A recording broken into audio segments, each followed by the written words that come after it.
Yeah, that's right, Kim. You know, Kansas City's largest employer is the federal government.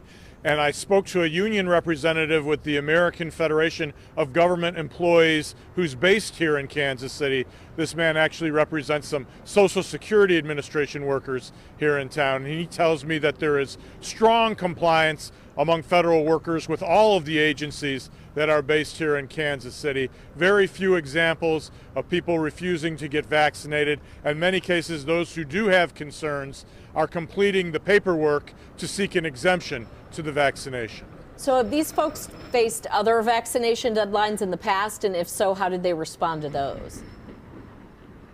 Well, there are other, not federal workers, but we're talking about other workers in Kansas City may work for corporations that are requiring the vaccine, and they may have implemented deadlines that have been previous to this one.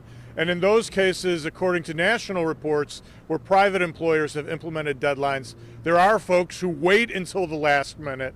They wait until the last day to complete that paperwork and make sure their proof of vaccination gets filed in time for the deadline. So we may see some of that with these federal workers later today. And so, John, with this mandate for those federal workers, are there any concerns that it might disrupt government services?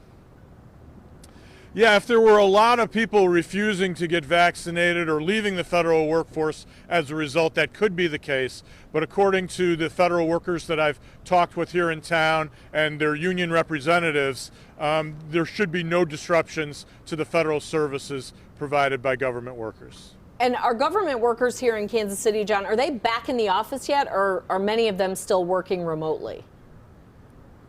A lot are still working remotely. You know, I did talk to this Social Security Administration worker who also is a union representative, and he mentioned that he still is working remotely, as are many Social Security workers. You know, they're more likely to have face-to-face contact with older folks who are inquiring about Social Security benefits. A lot of that is still being done remotely, but they do expect that those Social Security workers may be heading back to the office in the coming weeks. All right, John, as you've been pointing out, it affects a lot of people around here. Thanks for that. John Pepitone, live in Kansas City.